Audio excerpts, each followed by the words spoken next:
Oke, assalamualaikum warahmatullahi wabarakatuh. Apa kabar semua kawan-kawan owner barbershop dan juga para barberman? Di video kali ini aku mau jelasin kenapa aku membuka usaha barbershop ya. Jadi kawan-kawan semua, kenapa aku membuka usaha barbershop? Ya, aku melihat bisnis usaha ini cukup rekomendasi. Dan juga bisnis usaha ini kayak usaha yang kebutuhan ya. Jadi kebutuhan untuk seorang pria yang ingin gayanya atau penampilan tetap rapi, bagus gitu. Jadi aku ngelihat usaha ini kayak bakal tahan lama atau jangka panjang gitu. Jadi untuk mungkin dari situ segi penilaian aku yang paling pertama kenapa aku membuka usaha barbershop gitu. Karena pastinya usaha ini nggak cepat, nggak kayak bisnis usaha yang musiman. Yang bisnis usaha musiman itu contoh misalnya kayak boba atau es kepal Milo atau semacamnya lah gitu. Aku nggak mau judge itu juga nggak bagus ya, nggak. Tapi inilah alasan kenapa aku membuka usaha barbershop gitu. Jadi setelah aku tahu itu semua, aku mutusin untuk buka usaha barbershop gitu. Terus aku juga mau sharing juga ke kawan-kawan dari segi pendapatan ya, atau segi keuntungan dari dunia barbershop. Nah, di dunia usaha barbershop ini cukup lumayan sebetulnya gitu. Dan juga untuk dari segi modal juga cukup lumayan ya. Aku kasih bocoran itu modal mau di 100 sampai 150 juta itu untuk yang barbershop cukup lumayan agak mewah lah ya gitu. Tapi jangan terfokus dengan yang harus ngebuat bisnis atau usaha barbershopnya yang mewah atau kayak mana bisa mendatangkan tamu yang banyak. Nggak, jangan ke situ kawan-kawan. Jadi lebih bagus ya modal secukupnya, semampunya gitu. Tapi jangan juga hancur-hancuran tapi memaksakan barbershop gitu. Mungkin buka usaha pangkas biasa juga boleh. Nggak harus barbershop, tinggal kualitas sih yang bagaimana tuh cuma atau kayak mana cara memasarkannya di sekitaran atau di tempat usaha kita sendiri. Nah, bakar dulu.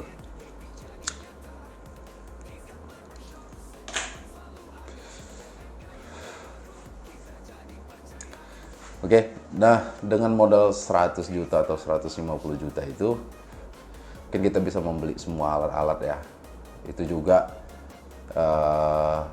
bisa untuk sekalian tempat sewa usaha kita, tapi mungkin dengan durasi 1 tahun gitu. Untuk peralatan sendiri nanti kita bahas di video lain apa-apa aja peralatan yang diperlukan dengan harga-harganya yang diperlukan gitu. Tapi aku lebih di video ini aku cuma ingin memberitahukan kawan apa sih yang enaknya kalau di dunia usaha barbershop gitu. Nah, yang pertama tadi aku menilai usaha barbershop ini usaha yang jangka panjang gitu. Usaha jangka panjang itu karena selagi bayi lahir tumbuh, selagi bayi lahir berambut, maka dunia pangkas nggak akan pernah mati gitu. Dan untuk digantikan robot itu mungkin sulit. Aku rasa cukup berat untuk menggantikan para barberman kita atau menggantikan bisnis usaha kita. Terus juga di sini aku mau, tadi aku udah bilang untuk modal usahanya segitu ya, 100 juta sampai 150 juta. Dengan konsep yang middle lah, yang udah cukup oke, cukup bagus gitu. Ya itu di situ mungkin udah semua, itu biaya sewa ruko, biaya renovasi interiornya, biaya juga perlengkapan alat-alat semua ya. Nah, di sini aku juga mau informasikan berapa sih pendapatan atau penghasilan dari usaha barbershop gitu.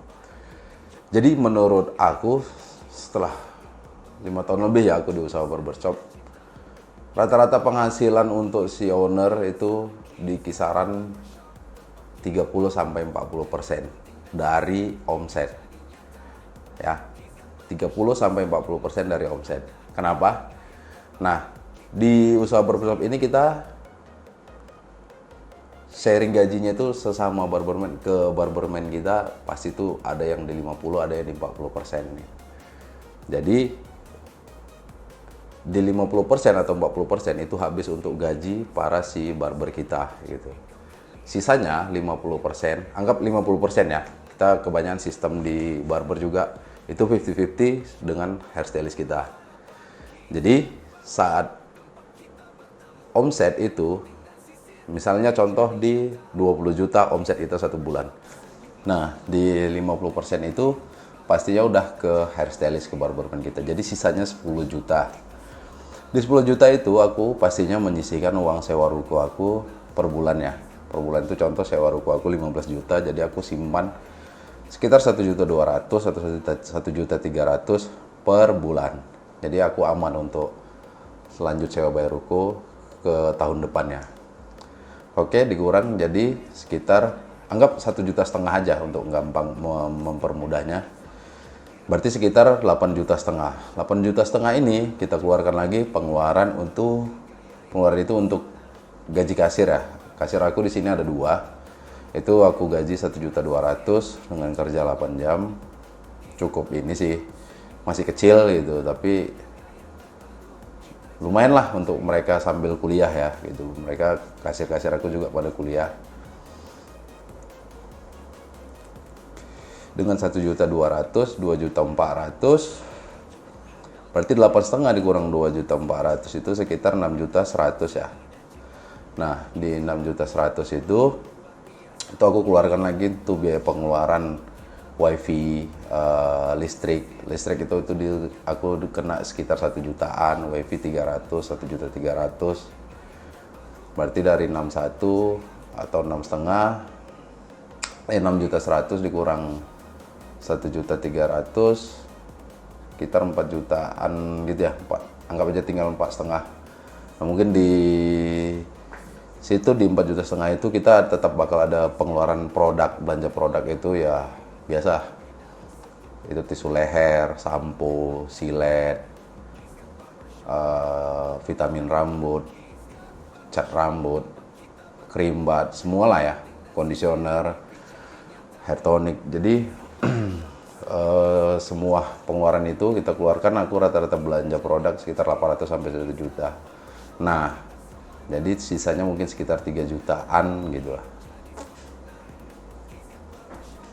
Jadi udah aku kalkulasikan rata-rata itu yang kita dapat sebagai owner 30 sampai 40% dari omset.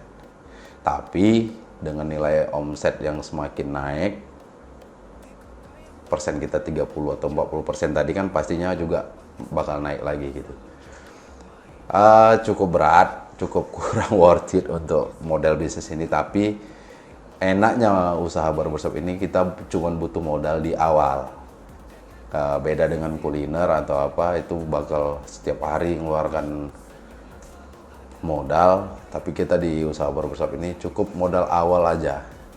Setelah berjalan dia nggak ada lagi pengeluaran.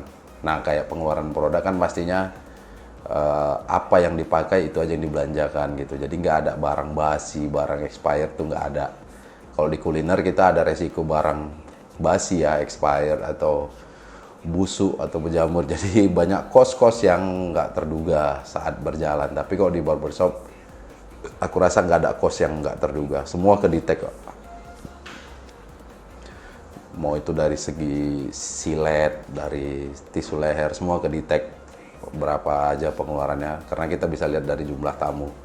Nanti di video berikutnya juga aku coba kasih cara buat laporan ya, laporan kasir ke owner, ke ini, jadi kawan-kawan bisa lihat update gaji atau lihat update penghasilan setiap harinya gitu. Oke, mungkin tips yang pertama itu aja dulu. Sampai jumpa di video berikutnya.